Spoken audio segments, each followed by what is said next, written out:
साथियों को जय भीम जय संविधान। साथियों इस समय हमारे देश के सुप्रीम कोर्ट के द्वारा एक बहुत बड़ी फैसला सुनाते समय एक सिविल जज को बर्खास्त कर दिया है। और ये सिविल जज को साथियों जो बर्खास्त किए गए हैं, अगर इस सिविल जज का अगर आप अपराध सुनेंगे तो आप आश्चर्य हो जाएंगे कि कोई जज इस प्रकार से भी क्राइम कर सकते हैं, इस प्रकार से भी कोई ऑफेंस कर सकता है। जिस सिविल जज पर हजारों सैकड़ों जनताओं का एक न्याय का उम्मीद रहता है, और वो जज क्या इस प्रकार से कृत्य कर सकते हैं, इतना घटिया कोई ऑफेंस अपराध कर सकते हैं। आप सुनकर साथियों आश्चर्य हो जाएंगे जो अभी मैं आपको बताऊंगा। और हमारे देश के सुप्रीम कोर्ट के 2 जस्टिस साथियों उस केस को साथियों सुनवाई कर रहे थे, और सुनवाई के दौरान उस जस्टिस को उस जज को, सिविल जज को दोषी पाया, और दोषी पाते हुए उन्हें नौकरी से हमेशा के लिए बर्खास्त कर दिया गया। तो बाकी बात साथियों पूरा मामलों को समझाएंगे, पूरे मसलों को समझाएंगे आज की इस वीडियो अच्छा लगे तो लाइक करें, चैनल में पहली बार चैनल को सब्सक्राइब कर लीजिएगा, बेल आइकन प्रेस करिएगा ताकि जब अपलोड करूंगा आपके पास नोटिफिकेशन समय समय पर पहुंचता रहे। तो अभी साथियों ये मामला चर्चा में क्यों है थोड़ा सा मैं बता दूं, क्योंकि अभी हमारे देश का सुप्रीम कोर्ट के द्वारा ये साथियों भी चर्चा में क्यों है। तो चर्चा में साथियों इसलिए है क्योंकि जो सुप्रीम कोर्ट है हमारी देश की, तो सुप्रीम कोर्ट के द्वारा साथियों सुप्रीम कोर्ट के द्वारा क्या किए गए, एक सिविल जज को क्या कर दिया, एक सिविल जज को क्या कर दिए हैं, एक सिविल जज को साथियों क्या कर दिए, पूरा बर्खास्त कर दिए, क्या कर दिए, बर्खास्त कर दिए, उसे नौकरी से साथियों हटा दिया गया। ठीक है, अब इसलिए साथियों ये विषय बहुत ज्यादा चर्चा में आ गया है। अब मैं आपको बता दूं कि सुप्रीम कोर्ट ने साथियों आखिर किस मामले पर ऐसा किया है। तो पूरा कहानी को, पूरा मामला को मैं आपको समझाता हूं, सुनिए धैर्यपूर्वक। ठीक है, देखिए साथियों मामला क्या है। मामला तो ये है, ये मामला साथियों जुड़ा हुआ था 2018 से। ठीक है, 2018 से साथियों ये मामला कब से जुड़ा हुआ है, 2018 से जुड़ा हुआ था। साल 2018 में साथियों एक सिविल जज था, ठीक है ना, एक सिविल जज था, और वो जज क्या है कि एक बार साथियों ट्रेन के माध्यम से बाय ट्रेन सफर कर रहे थे, ठीक है ना, और वो ट्रेन से साथियों सफर करते वो साथियों भोपाल से साथियों जबलपुर जा रहे थे, भोपाल से जबलपुर जा रहे थे, भोपाल से जबलपुर साथियों जा रहे थे ट्रेन के माध्यम से, है ना, जबलपुर जा रहे थे। कौन साथियों, एक सिविल जज, है ना, ये सिविल जज जा रहे थे भोपाल से साथियों कहा, जबलपुर बाय ट्रेन, है ना, ट्रेन के माध्यम से। अब साथियों उस समय जब ये सिविल जब सफर कर रहे होते तो ये जज को इतना यकड़ी रहता अपना पद का, अपना पोस्ट का, इतना ज्यादा इसको घमंड रहता है कि इस घमंड में साथियों इतना चूर हो जाते हैं कि ये है ना, ट्रेन में जितने सवारी रहते हैं, जो लोग बैठे रहते हैं, उन सारे लोगों के साथ बदसलूकी करना शुरू कर देते हैं। बदसलूकी करना क्या करते हैं, शुरू करता है, बदसलूकी साथियों करता है, बहुत सबके साथ साथियों मारपीट करता है, गाली गलौज देता है ना। और ये क्या करता है ना, ये जो सिविल जज रहते हैं वो अपना कार्ड दिखाता है, आइडेंटिटी कार्ड, कि देखो हम भैया जज है। ये मतलब इतना घमंड में चुरता कि भैया दिखा रहा था कि देखो हम जज है, मेरा क्या पावर है। और ये अपना पावर को दिखाकर क्या कर रहा था कि वो ट्रेन में जितने सारे लोग थे, वो उन सारे लोगों को गाली गलौज दे रहा था, धमकी दे रहा था। यहाँ तक कि जब टीटी आए तो टीटी को टिकट दिखाने से साफ तरीके से वो क्या कर दिया, मना कर दिया। तो टिकट भी नहीं दिखाने लगे, टिकट भी दिखा नहीं रहे थे, तो टिकट देने से भी क्या कर दिया, मना कर दिया। और जब टिकट देने से मना कर दिया तो फिर टीटी और इस जो जज थे उनके बीच में बड़ा विवाद हो गई। और जब विवाद हो गई साथियों तो ये विवाद पूरा बड़ा हो गया। अब ये देखना, ये पगला आदमी है तक नहीं रुका, ये इतना कुछ कर ही रहे थे, सबके साथ बदसलूकी तो कर ही रहे थे, मारपीट तो कर ही रहे थे, टीटी के साथ भी ये नहीं छोड़ा, टीटी की जो थे उनके साथ भी इन्होंने बदसलूकी करना नहीं छोड़ा।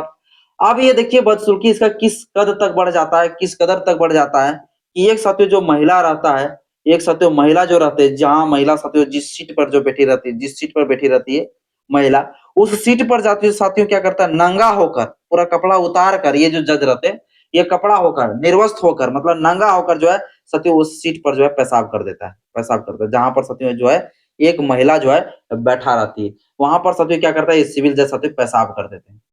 इस प्रकार से जब कृत्य किए जाते हैं, जब इस प्रकार से अपराध किए जाते हैं ये सिविल जज के द्वारा, तब साथियों रेलवे पुलिस इसके ऊपर एक्शन लेता है। तब साथियों जाके रेलवे के द्वारा क्या किए जाते हैं, तब साथियों एफआईआर दर्ज कर दी जाती है, एफआईआर साथियों इनके ऊपर कर दी जाती है। और ये साथियों एफआईआर जो दर्ज होती है वो साथियों जो इंडियन रेलवे एक्ट है, इंडियन रेलवे एक्ट का साथियों जो कानून बना हुआ है रेलवे एक्ट की साथियों जो धारा है, वो धारा साथियों जो 145 उसके तहत साथियों एफआईआर दर्ज कर दिए जाते हैं।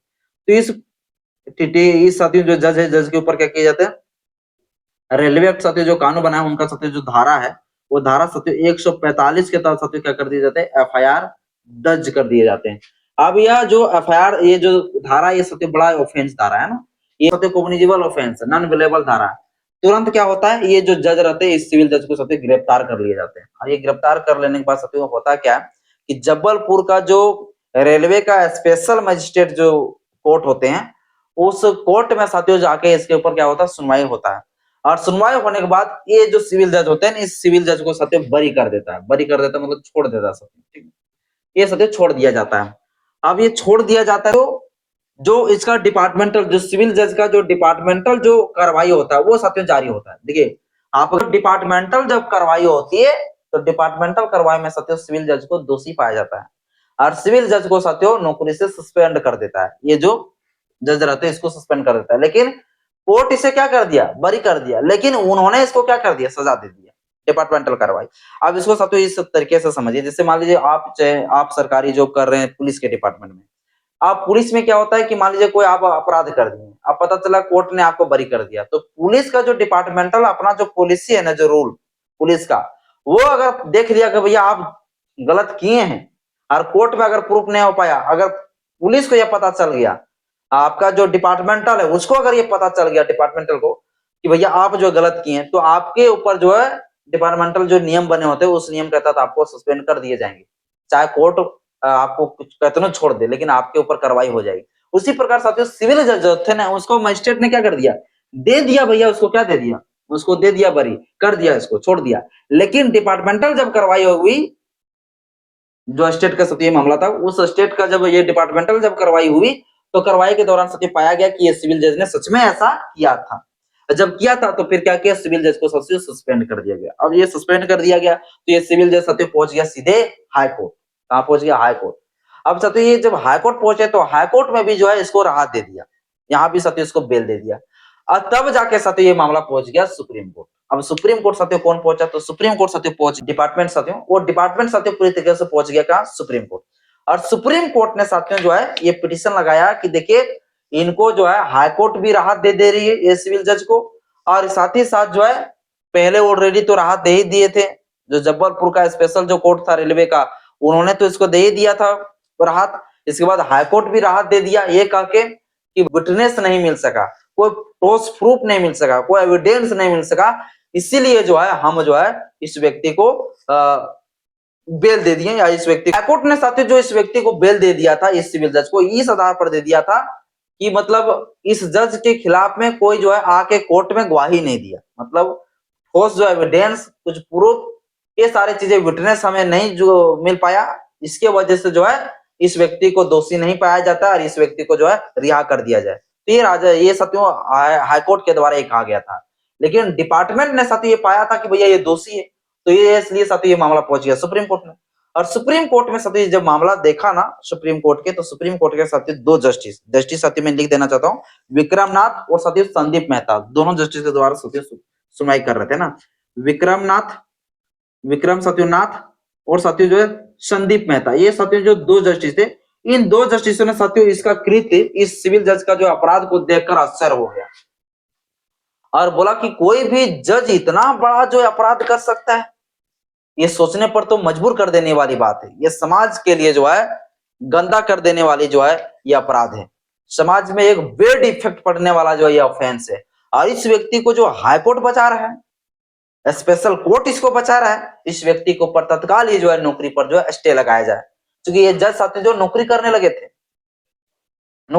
थे, तो सुप्रीम कोर्ट ने साथियों क्या किया, उसका नौकरी पर जो है हटा के साथियों अभी क्या लगा दिया, स्टे साथियों लगा दिया, रोक लगा दी, भैया अब जो है इसको नौकरी नहीं मिलेगा। और साथियों इस व्यक्ति को जो है बर्खास्त कर दिया, पूरी तरीके से जो है नौकरी से पूरी तरीके से बर्खास्त कर दिया, बोला अब ये जज रख के लायक ही नहीं है। अब किसी महिला के साथ जो है इतना ज्यादा बदसलूकी किया जाओ कि महिला के सीट में जाकर कोई नंगा होकर अगर टॉयलेट कर दे, पेशाब कर दे, तो ये कहीं ना कहीं साथियों बहुत बड़ी जो शर्मनाक सुप्रीम कोर्ट ने माना। और हम लोग भी साथियों इस चीज को शर्मनाक ही मानते हैं कि एक जज होकर, एक बड़े गरिमा वाले पद में होकर जो है अगर किसी व्यक्ति के साथ ऐसा कृत्य कर रहे हैं तो कहीं न कहीं बहुत बड़ा सत्य ऑफेंस है। उस व्यक्ति तो और खतरनाक सज़ा होनी चाहिए, उसे आजीवन कारावास की सज़ा होनी चाहिए, लेकिन साथियों उसको बर्खास्त किए गए हैं, अभी स्टे लगा दिया उनकी नौकरी के ऊपर साथियों। अब बाकी बात साथियों इस विषय पर जो है आप क्या कहते हैं मुझे कमेंट बॉक्स में अपना राय ज़रूर बताइएगा। इस जज पर आप क्या सोच रहे हैं? ये मुझे बताइएगा। जय भीम, जय संविधान, जय विज्ञान, जोहार।